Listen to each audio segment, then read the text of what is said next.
From The Australian, here's what's on the front. I'm Claire Harvey. It's Thursday, April 3, 2025.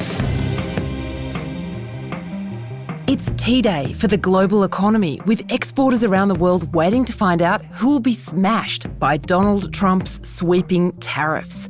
The Australian government is considering taking the fight to the World Trade Organisation if Australian producers are on the receiving end.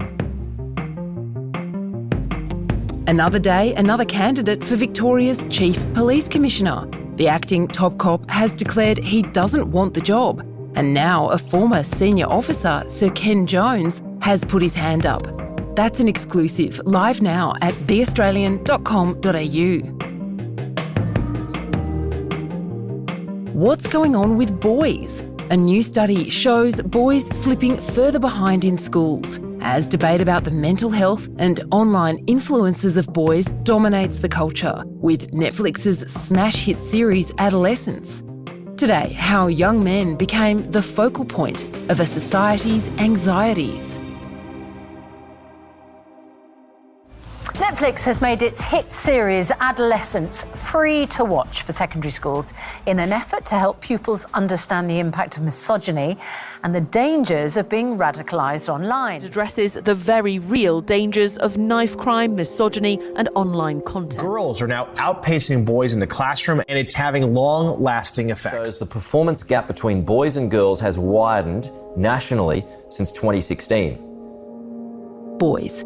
They're the topic of the moment. Are our sons, nephews, little brothers and grandkids okay?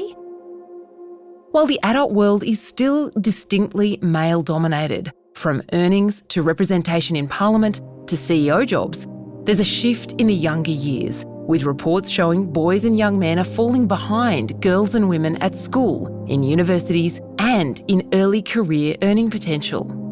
The latest evidence, a report from Catholic Schools New South Wales showing boys are overrepresented in the lowest performing cohort. Australia has done such a great job in getting girls to succeed in those traditional boys subjects like maths, science, technology, those STEM subjects. However, it has come at the expense of some boys. Natasha Beta is The Australian's education editor. This study from the Catholic Schools New South Wales says that boys do worse in disruptive environments. So if the classroom's rowdy and there are a lot of distractions, the boys are more easily distracted and their education suffers as a result. They're more likely to be top performers in STEM. However, they're just as likely as girls to be the poorest performers in STEM. And what I think is the most worrying thing is that they are twice as likely as girls to score in the lowest performance bands in reading and writing.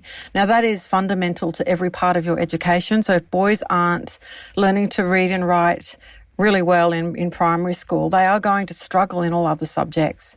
Another issue is that the curriculum has now been designed so that everything's sort of about an essay, really. So even maths and engineering and technology, I'm surprised by how much of that is not sort of hands-on experiments or doing equations under exam conditions. It's about writing an essay, sometimes, thousands of words on a mathematical concept. Now, that is something that inherently will advantage girls who are better at reading and writing, whereas boys might have much better skills at those, perhaps logical or technological subjects, but they're being performance punished because they're being assessed on written examinations. Yeah, so there's change happening in the way subjects are taught and in the expectations of students. But is there also something happening, do you think, with this generation of boys who, I guess, are Generation Alpha?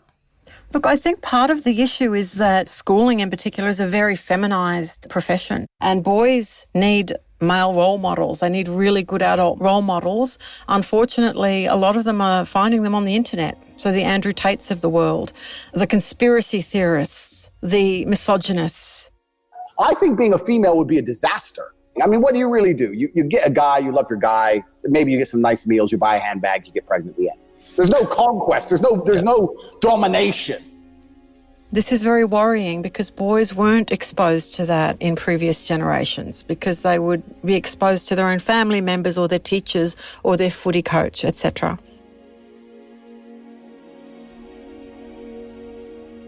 There's a teaching method known as explicit instruction, which is essentially old school teaching methods, which really benefits boys in particular. It benefits all students, but particularly for boys, they thrive on having things explained to them very clearly, very sequentially, and then having the teacher let them practice getting immediate feedback.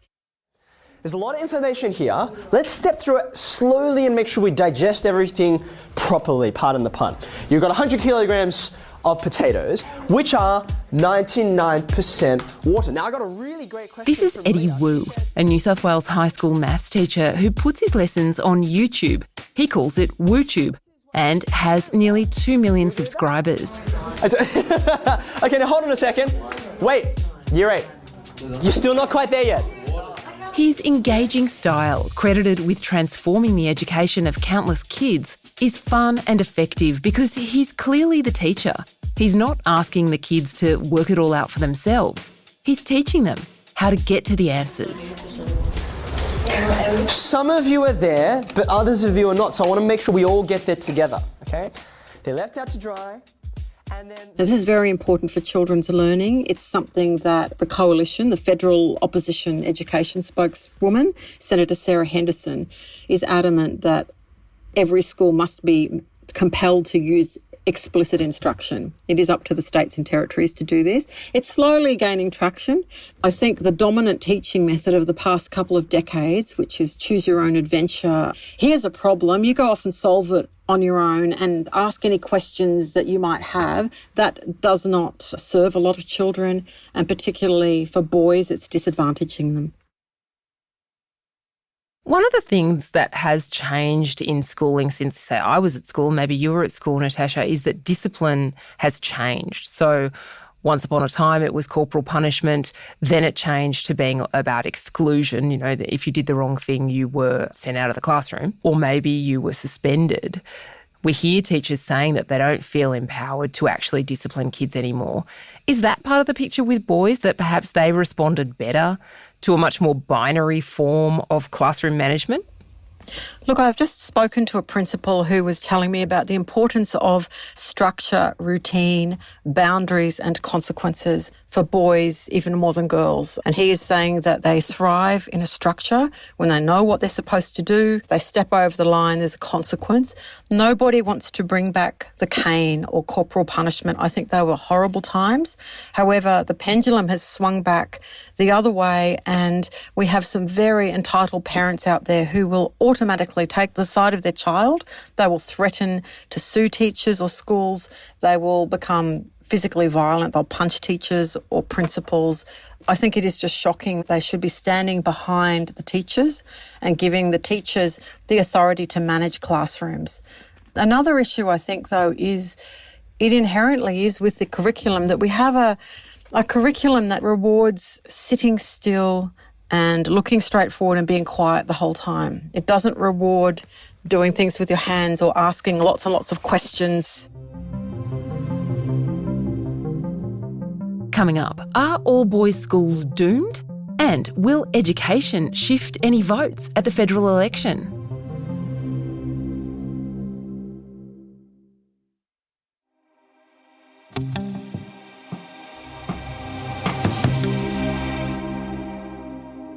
Well, I'm an old boy of the school, and my son is also an old boy.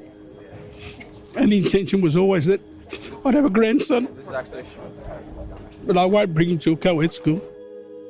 Last year, new students attending the prestigious Newington College in Sydney's Inner West were greeted by a throng of parents and old boys at the school's ornate front gates.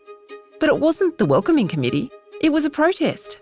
Basically, they've been selling the parents a lie for many years. The school's plan to go co-ed by 2033 prompted a backlash from alumni and parents, and it's even the subject of legal action. Stanmore's Newington College is being sued in the Supreme Court after a student claimed it's violating its 152-year-old trust by admitting female students. Newington's move to co-education is a sign of the times. Are we going to lose something there, Natasha, do you think, if boys' schools essentially die out because boys' parents don't want the boys to be surrounded by only male influences, that we disadvantage some boys who might have done better in that environment? I think we need to be creative about this. I've spoken to schools that are co-ed, but they will have girls-only classes and boys-only classes. Now, I think that's brilliant that they can study in an academic environment that is a same-sex environment, but they can mingle in the schoolyard. I do think that we live in a world that is co-ed.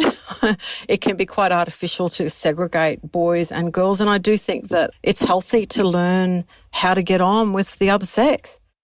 If there was one thing that schools could do better for boys, what would it be? Is it, for example, getting more male teachers back into classrooms? I think having more male teachers would be fantastic. I think also celebrating other things that boys are good at. We have too much emphasis on just the academic outcomes. I think we need to change our assessment methods. AI, what is going to happen and what is happening is kids are just cutting and pasting everything out of AI. That is not learning, right? So if we can go back to more practical hands-on learning, we have more tests where kids are doing things without calculators, etc. I'm very old-fashioned this way. I do believe that human brains need to learn how to do things themselves. So, what's the election arithmetic on this? Jason Clare, the Federal Education Minister, has done some magnificent work in trying to fix teacher training programs, introducing phonics. He's put all of these targets into school funding agreements so that schools have to have a phonics test and a numeracy test in year one. They have to have literacy coaches. They have to have small group tutoring, better mental health. It's the first time we've ever had any targets tied to funding. Now, the Coalition agrees with all these things, but thinks that Labor has been too slow and too soft and too inefficient in imposing it. So they just plan to do the same thing but on steroids, right? So the other issue is funding. Labor is saying that the Coalition will cut funding. The Coalition is saying it will not cut funding. Labor is claiming that it's pumped all of this extra money through school agreements. However, that money was not in the federal budget. It's written in invisible ink. So I think the debate will not be so much over money. This time it will be about the curriculum and about what parents see as a failure of systems to ensure that children are mastering basic skills and learning to think for themselves.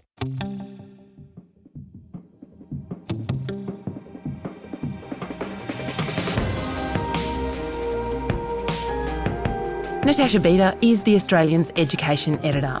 You can read her exclusives and her analysis anytime at theaustralian.com.au.